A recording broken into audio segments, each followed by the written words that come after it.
নমস্কার বন্ধুরা, বাবু dot মনামুনকার channel থেকে তোমাদের সবাইকে স্বাগত। আজকে দুপুরে আমি একটা রেসিপি করছি, সেটা হচ্ছে ইলিশ মাছ। আর সেটা আমি কি করে রান্না করব চলো তোমাদের সাথে একটু শেয়ার করি। দেখো, আমি এখানে ইলিশ মাছগুলো একটু লবণ হলুদ মাখিয়ে নিয়েছি। তারপরে এখানে একটা কড়াই বসিয়ে দিয়েছি। কড়াইতে এখন আমি কিছুটা সরষের তেল দেবো।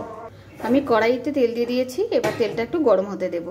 আমার তেলটা গরম হয়ে গেছে। আমি মাছ ছাড়ার আগে এতে একটু লবণ দিয়ে দেবো, তাহলে তাতে করে আমার মাছটা কড়াইতে আটকে যাবে না। এবার আমি এর মধ্যে মাছগুলো ছেড়ে দেব।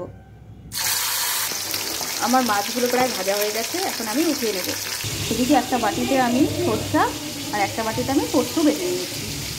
এখন আমি এখান থেকে মাছ ভাজার একটু তেল উঠিয়ে রাখবো, সেটা পরে দেব। এবার এই তেলের মধ্যে দিয়ে দেবো কাঁচা লঙ্কা, কালো জিরা আর হচ্ছে একটু কুচনো পেঁয়াজ। আমার পেঁয়াজটাও ভাজা হয়ে গেছে।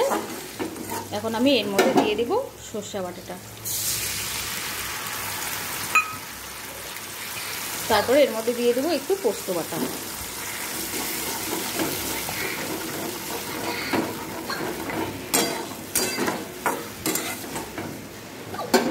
এবার আমি এর মধ্যে দিয়ে দেবো লবণ।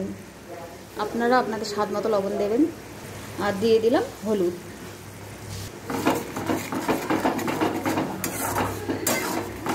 নেড়ে দিলাম কিছুটা। এবার আমি এর মধ্যে দিয়ে দেব জল একটু।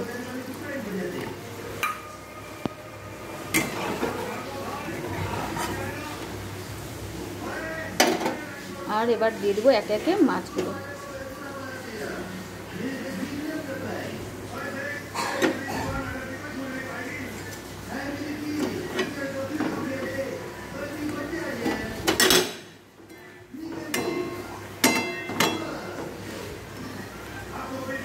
এবার আমি এর মধ্যে দিয়ে দিব অল্প 2-4টা চিনির দানা, খুব সামান্য পরিমাণে দিয়ে এবার একটু নেড়ে, এবার আমি যে তেলটা উঠিয়ে রেখেছিলাম ভাজা, এই তেলটা, এবার এই পোড়া ভাজা তেলটা মাছের এবার এর মধ্যে এটা ছড়িয়ে দেব। তাতে করে মাছের যে গন্ধটা, টেস্টটা সেটা পাওয়া যায়, মাছ থেকে তেলটা বেরোয়, দেখতেও বেশ ভালো লাগে। এবার আমি গ্যাসটাকে একদম কমিয়ে দেব, একদম কমিয়ে দেব গ্যাসটা। ঠিক আছে, তাহলে কিছুক্ষণ ফুটুক।